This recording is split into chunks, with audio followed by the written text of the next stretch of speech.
Imagine. The year is 2100. The 21st century has ended. And what a century it was. Our last. To think that it began in such glory. We were growing so fast, but to do so, we were exploiting everything else on Earth. The fossil fuel giants and government leaders were knowingly selling away our future. As the global temperatures went up, weather extremes put us all in danger. Heat waves and droughts, storms and floods. Nowhere was safe anymore. And so came the mass migrations, the pandemics, the wars, the deaths, the hunger. Well, surprise, surprise, of course our civilization went to hell. We turned the planet against us. We caused the climate crisis. Now, our planet will recover just fine, only without us. We are going extinct. So let this tiny story that I wrote, this peek into our future, sink in for a bit with my very artistic portrayal of it. How did it make you feel? Give me a thumbs up or thumbs down. Thank you. Now, I know some of you might feel a bit angry or annoyed. You've heard such a narrative about the climate crisis over and over again in the news. You might feel sad, stressed, perhaps even guilty. But don't worry, I will not be criticizing you today for the last time that you flew in a plane or had a burger. I'm also not going to be scaring you today by talking about how bad the climate crisis is actually going right now. Instead, let's go deeper and discuss how we talk about the climate crisis. The narratives like this one. Now, you know such narratives from the media, conversations with friends, and recently also from novels and movies. And let's be honest, these stories aren't really painting our future very nicely. Remember, in which stories have you seen some of these most common narratives of our future under the climate crisis? So there's the world that will have dried up into a barren desert. In the Mad Max movies, only Tom Hardy or Mel Gibson managed to survive in this one. Then there's a world that's flooded by rising sea levels, right? Only survivable for the likes of Kevin Costner from the movie Waterworld. Or finally, the world that becomes so uninhabitable that Interstellar's Matthew McConaughey has to go look for a new planet to live on. So it seems from these examples that if you want a chance to survive the climate crisis, you need to be a strong white man that's at least nominated for an Oscar. Recently, they even made a comedy movie about the climate crisis titled Don't Look Up. And spoiler alert, it still ended with a meteor killing all life on Earth, including the Oscar winner Leonardo DiCaprio. And here's the problem. Studies show that such tragic narratives leave people feeling scared, hopeless, anxious or depressed, and worst of all, passive. Yes, the stories we tell about the climate crisis demotivate us from doing anything about it. I mean, if the future is going to be this awful, then why even bother, right? Well, but we should bother. Clearly, something hopeful and motivating is missing from these narratives. And I'm convinced that I found out what. Now, it's something that gave me hope, motivated me to act, and it began with just one story about a climate crisis that was different. I was a teenager then, and I watched a captivating documentary, a true story about a kid from Germany named Felix. Here's the super short version of it.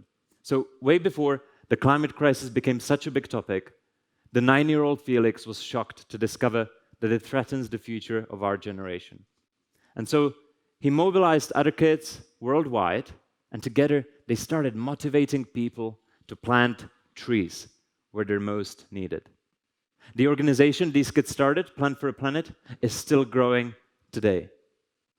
Now, their story was a deal breaker for me. It showed me that we can make our future better. I joined them immediately, and the environment became my life in hobbies, studies, and career.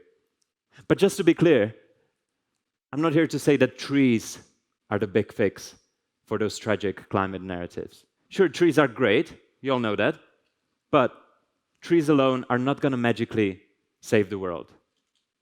You've heard about 1,000,000 times now that we simply must reduce our carbon emissions to minimum. We really do. But according to scientists across disciplines, saving our future requires one more key thing. Now, it's just as important, but incredibly overlooked. It's not a fancy new technology. It's simply nature. We have to restore our ecosystems. Let me explain that. So, our Earth is home to some incredible ecosystems. Those are communities of living things, like plants and animals, that share a specific environment. Sure, we've got forests and jungles, but also wetlands, grasslands, fresh water like rivers and lakes. At sea, we've got amazing coral reefs. There's so many, and yet less and less. Because of humans, natural ecosystems have declined by 47% compared to the natural normal. Now, that includes the loss of 1/3 of the world's forests, same area as twice the United States, also 85% of all the wetlands, or 41,000 animal species on the brink of extinction. What does all that have to do with us and the climate crisis? Well, imagine ecosystems like a house that we humans live in, right? Now, we have unknowingly torn down the roof that protected us from heavy rains. We've broken the windows that shielded us from strong winds. We've smashed the air conditioning. Food is disappearing from the fridge. Basically, destroying our ecosystems makes us extremely vulnerable to the climate crisis. And so, ecosystem restoration means stopping this destruction and helping those ecosystems recover. In exchange, they can help us face what's coming. Also, alleviate poverty and hunger for 1 billion people, save trillions of dollars, and even reduce our carbon emissions. Overall, healthy ecosystems can allow us to live better lives. So why don't we make ecosystem restoration the focus of those tragic climate crisis narratives? Could it help make them more empowering, inspiring, and above all, optimistic? I say yes, but let me show you how, in 3 simple ways that can change for better how you feel about our future as well. So first, relatability. Stories are so powerful to inspire change when we can relate to our heroes, right? We love Luke Skywalker or Frodo Baggins because they start out as ordinary people like us. But with the climate crisis, most of what you hear about it are things like 100 corporations responsible for 71% of all the emissions, or governments are failing to meet climate targets. You see, justifiably, the focus isn't on any ordinary heroes, but rather supervillains. And we cannot really tell a relatable story about those CEOs and prime ministers deciding to be decent human beings. With ecosystem restoration, it's the opposite. It's a bottom-up movement. It tells stories that are driven by ordinary heroes. None of them wear capes. And I'm not just talking about the people actually putting seeds into the ground. Over the years, I've also met great managers of restoration projects, talented salespeople that raise the funds for it, IT guys, scientists, artists. Everyone has a role to play here. And so, ecosystem restoration can add relatability to the climate narratives.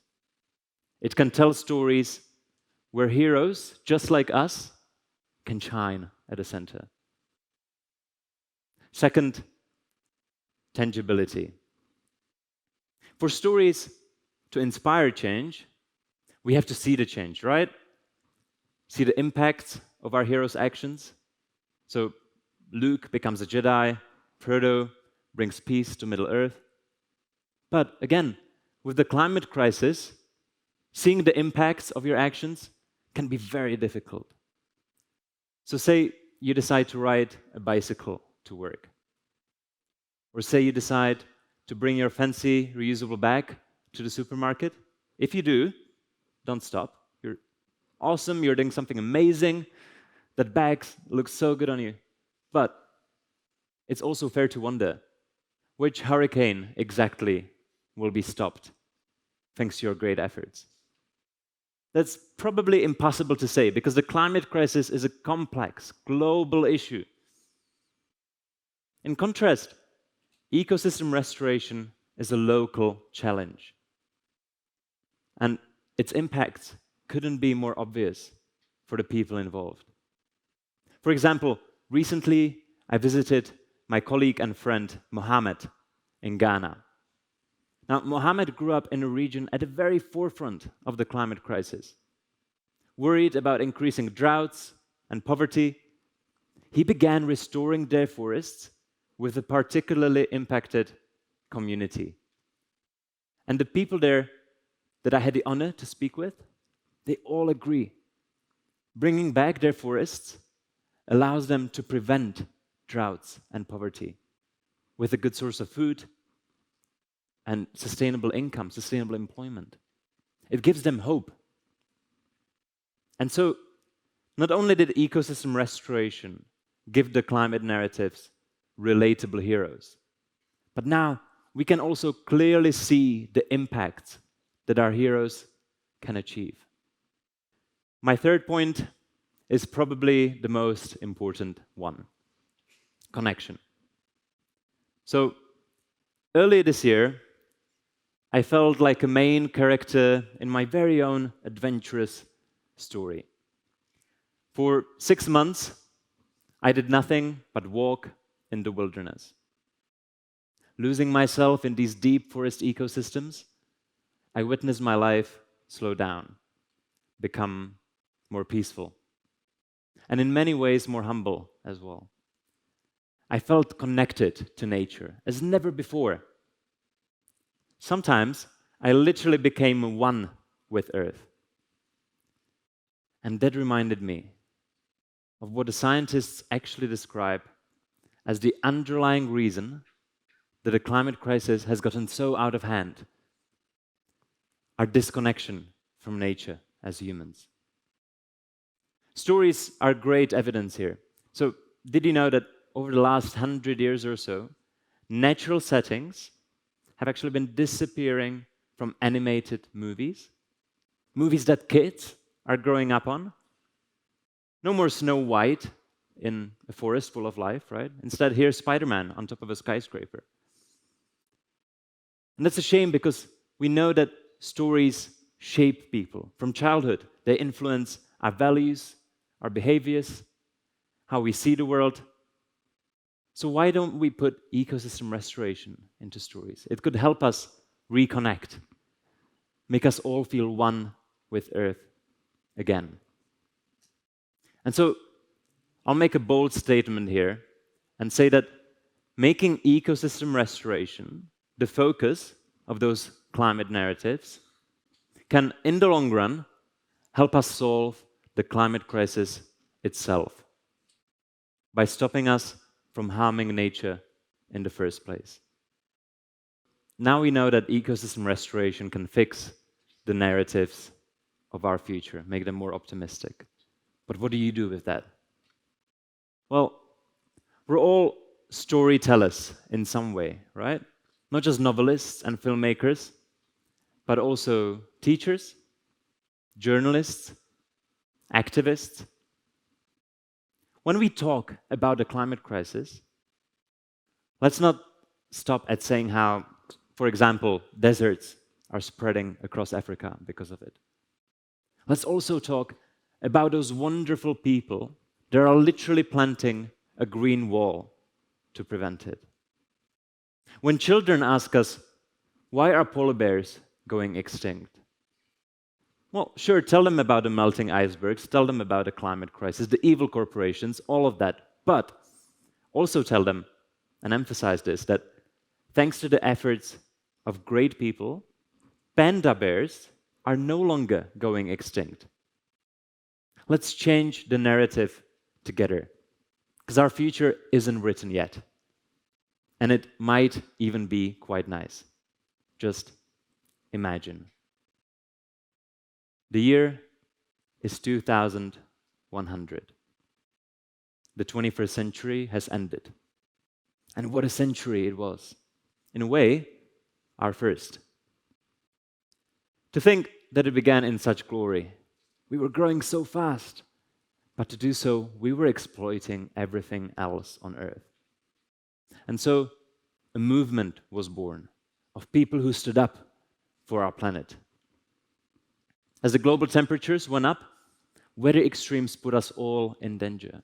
But we turned to nature, our most ancient ally.